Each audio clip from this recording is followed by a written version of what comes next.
Nelson Mandela a long walk to freedom. ये जो कहानी है ना, ये नेल्सन मंडेला जी ने खुद ने लिखा है। मतलब बेसिकली ये उनकी ऑटोबायोग्राफी है। देखो, अफ्रीका को 300 साल से व्हाइट रूल कर रहे थे, इसलिए उन्होंने कंट्री में अपार्थाइड सिस्टम को लागू कर रखा था। इस सिस्टम में बेसिकली रेशियल डिस्क्रिमिनेशन होता था व्हाइट्स और ब्लैक्स के बीच में। मतलब कि व्हाइट्स के पास सारे राइट्स थे, लेकिन ब्लैक्स के पास कोई भी राइट्स नहीं थी। ना ब्लैक्स वोट कर सकते थे, ना आवाज उठा सकते थे, ना व्हाइट्स के साथ बैठकर खा सकते थे, पब्लिक फैसिलिटीज तक यूज नहीं कर सकते थे, और इवन व्हाइट्स के साथ ब्लैक काम भी नहीं कर सकते थे।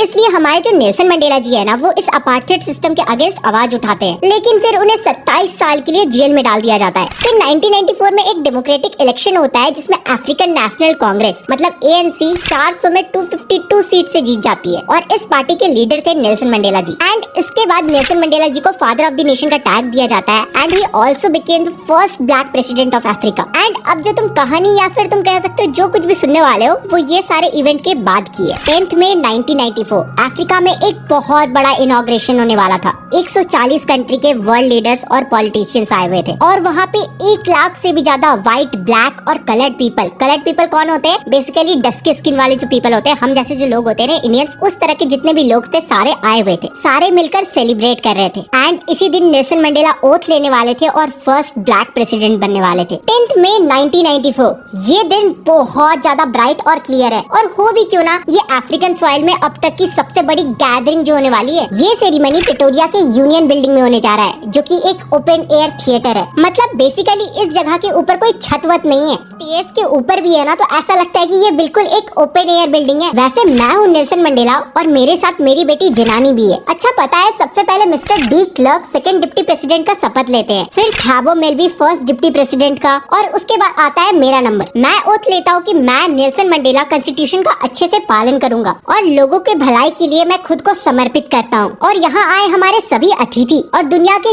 जो लोग भी मुझे देख रहे हैं, जो भी पूरी दुनिया से मुझे देख रहे हैं, उन सबका मैं स्वागत करता हूँ। आज हम सभी लोग यहाँ पे उपस्थित हुए हैं ताकि हम ऑनर कर सके अपने फ्रीडम को, और फ्रीडम को सेलिब्रेट करने के साथ साथ हम ये भी समझ सके कि हम एक बहुत बड़े ह्यूमन डिजास्टर से बाहर आए हैं, जो कि डेकेड से हमारे साथ चलते आ रहा था। Out of the experience of an extraordinary human disaster that lasted too long, must be born a society of which all humanity will be proud.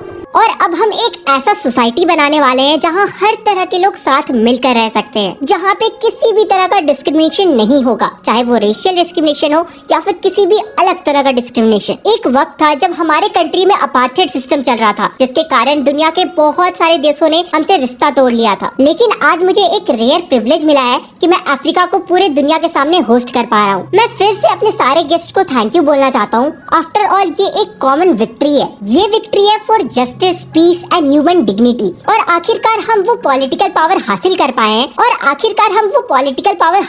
पाए हैं, जिससे मैं ये प्लेज ले सकता हूँ कि मैं लोगों की गरीबी मतलब कि पॉवर्टी, सफरिंग और हर तरह की डिस्क्रिमिनेशन को जो कि इस ब्यूटीफुल लैंड में किया जाता था, वो अब नहीं किया जाएगा, और मैं अपने लोगों को इन सभी चीजों से बचा पाऊंगा। और अब इस ब्यूटीफुल लैंड में एक दूसरे के द्वारा कभी भी दबाव नहीं डाला जाएगा। हमने जो ह्यूमन अचीवमेंट अफ्रीका में पाया है, अब इसका सूरज कभी भी नहीं ढलेगा, और अब फ्रीडम की दौड़ शुरू हुई है। God bless Africa. थोड़ी ही देर बाद सभी अपने आंखें को ऊपर करते हैं। वो देखते हैं कि जितने भी हेलीकॉप्टर्स हैं, जेट्स हैं और जो ट्रुप्स कैरियर्स हैं, सभी आसमान में अपना प्रदर्शन दिखा रहे हैं। मतलब बेसिकली मिलिट्री ये दिखाना चाहती थी कि वो African new elected government body के साथ है। उसके बाद अफ्रीकन डिफेंस के जो जनरल होते हैं और जो भी पुलिस वाले होते हैं, जिनके चेस्ट पे मेडल्स लगे हुए होते हैं, वो सभी आते हैं और ओथ लेते हैं कि वो न्यू इलेक्टेड गवर्नमेंट के साथ है। फिर सभी नेल्सन मंडेला जी को सैल्यूट करते हैं, और यहाँ पे नेल्सन मंडेला जी स्माइल करते हुए सोचते हैं कि ये वही लोग हैं जो अभी से अगर मुझे कुछ साल पहले देखा होता तो शायद मुझे अरेस्ट तक कर लिया होता, और यही लोग मुझे जेल में डाल देते। एंड फिर इसके बाद आसमान में फ्लाइंग जेट्स की मदद से अफ्रीका का नेशनल फ्लैग का कलर छोड़ा जाता है स्मोक के हेल्प से। ये जो स्मोक्स थे, ये ब्लैक, ग्रीन, ब्लू, रेड और इवन गोल्ड कलर में थे। उस दिन 2 नेशनल एंथम गाया जाता है। पहला व्हाइट लोगों के लिए नकोसी सकेल, और दूसरा ब्लैक लोगों के लिए Die Stem. I hope so मैंने सही प्रोनाउंस किया होगा, स्पेलिंग तो तुम्हें दिख ही रहा होगा। हालांकि यहाँ पे हमें ये पता चलता है कि ब्लैक लोगों को अपना नेशनल एंथम एंथम तो ढंग से याद ही नहीं है। मतलब इतने सालों से जो ब्लैक्स के ऊपर ये जो दबाव डाला जा रहा है, ये जो डिस्क्रिमिनेशन किया जा रहा है, इसके कारण जो ब्लैक्स है वो अपना नेशनल एंथम तक भूल चुके हैं। लेकिन नेल्सन मंडेला जी को पता था कि जल्दी ही सभी को ये सारे जो वर्ड्स है वो दिल से याद होंगे। 20th सेंचुरी के फर्स्ट डेकेड में जब नेल्सन मंडेला जन्म भी नहीं लिए थे तब एंग्लो वॉर हुआ था, जिस वॉर के बाद अपार्थाइड सिस्टम को लागू किया गया था। और अब ये last decade of 20th century है जब सारे लोग साथ मिलके रहने वाले हैं। अब यहाँ पे कोई भी डिस्क्रिमिनेशन नहीं होने वाला है और ये जो अपार्थाइड सिस्टम है इसे भी खत्म कर दिया गया है।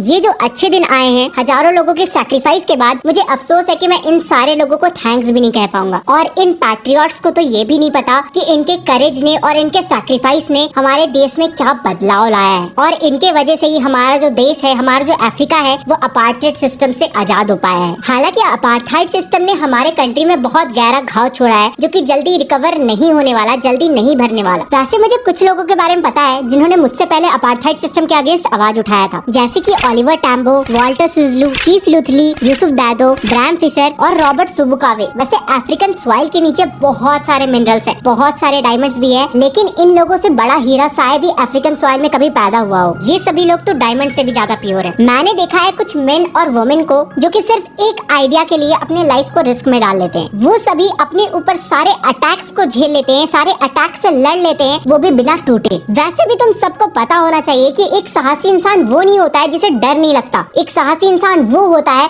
जो डर के ऊपर जीत हासिल कर लेता है। कोई भी इंसान जब जन्म लेता है ना, तो वो जन्म लेते के साथ ये नहीं सोचता कि ये काला है तो मुझे इसके साथ रेशियल डिस्क्रिमिनेशन करना है, मुझे इसे हेट करना है। बट धीरे धीरे जब वो बड़ा होता है तो उसे सिखाया जाता है कि उसे हेट करना है। तो इसीलिए जब हम किसी को हेट करना सिखा सकते हैं तो हम उसे प्यार करना भी तो सिखा सकते हैं ना। जब मैं जेल में था ना, तब गार्ड्स मुझे बहुत परेशान करते थे, मुझे आके मारते थे, लेकिन एक पॉइंट के बाद उनके अंदर भी दया आ जाता था और फिर वो मुझे जाने देते थे, मुझे छोड़ देते थे। इससे ये पता चलता है कि जो प्यार है ना वो हर किसी के अंदर होता है। वैसे भी कोई भी इंसान अपने स्किन कलर को चूज करके तो जन्म ले नहीं सकता है। कोई भी इंसान ये तो नहीं सोच सकता है कि उसे गोरा होना है तो वो गोरा हो जाएगा जन्म लेते के साथ, नहीं ना, वो तो भगवान का दिया हुआ है। ऊपर से अफ्रीकन सॉइल में तो ये और भी ज्यादा मुश्किल है। एक वक्त था जब जो ब्लैक्स थे ना, वो तो ह्यूमन बींग्स जैसा भी अफ्रीका में नहीं रह सकते थे, उन्हें ह्यूमन बींग जैसा रहने के लिए पनिश किया जाता था। मतलब कि ब्लैक्स के पास तो बेसिक राइट्स तक नहीं था। मैं कभी भी एक अच्छा फैमिली पर्सन नहीं बन पाया, ना अच्छा बाप बन पाया, ना अच्छा बेटा बन पाया, ना ही अच्छा हस्बैंड बन पाया। लेकिन मैं अलग रहकर इस सिस्टम के अगेंस्ट आवाज उठाया। वैसे मेरे अंदर जन्म से फ्रीडम की भूख नहीं थी, मैं तो बस अपनी मम्मी के हार्ट के पास जो फील्ड है ना, वहाँ पर दौड़ना चाहता था। जहाँ तक मैं दौड़ सकूँ वहाँ तक दौड़ना चाहता था। अपने विलेज के रिवर में स्विम करना चाहता था, जहाँ तक मैं स्विम कर सकूँ वहाँ तक स्विम करना चाहता था। खुले आसमान में, मतलब सितारों के नीचे खाना कुक करना चाहता था, बैलगाड़ी चलाना चाहता था। लेकिन धीरे धीरे जब मैं बड़ा हुआ तो मुझे समझ में आया कि ये फ्रीडम नहीं है, ये तो बस एक इल्यूजन है। फिर धीरे धीरे मैं बड़ा हुआ। उस वक्त मुझे एज अ स्टूडेंट बस अपने लिए आजादी चाहिए थी। लेकिन फिर जैसे ही मैंने आसपास देखा, मैंने लोगों को, ब्लैक लोगों को सफर करते हुए देखा, तो मुझे समझ में आया कि मुझे इनके लिए लड़ना होगा। मुझे इनकी और अपनी फ्रीडम के साथ साथ सेल्फ रिस्पेक्ट भी वापस लानी पड़ेगी, मतलब कि छीनना पड़ेगा। जल्दी ही मेरी शादी हो गई। मैं एक अच्छा हस्बैंड बनने का कोशिश किया, लेकिन जब भी मैं आसपास देखता था तो मैं देखता था कि मेरे भाई, मेरे बहन कोई भी खुश नहीं है, कोई भी आजादी नहीं है। इसलिए मैंने ANC ज्वाइन किया, अफ्रीकन नेशनल कांग्रेस, और अपार्थाइड के अगेंस्ट आवाज उठाया। लेकिन मुझे क्रिमिनल साबित कर दिया गया और मुझे जेल में डाल दिया गया। एक अच्छा लविंग हस्बैंड को अपनी वाइफ से, अपने फैमिली से दूर कर दिया गया। और उसके बाद 27 साल मैं जेल में एक मॉन्क की तरह बिताया और वहीं से अपनी लड़ाई लड़ी। उसके बाद नेल्सन मंडेला अफ्रीका के फर्स्ट ब्लैक प्रेसिडेंट बनते हैं और वो चाहते तो वो व्हाइट्स के साथ वैसा ही कर सकते थे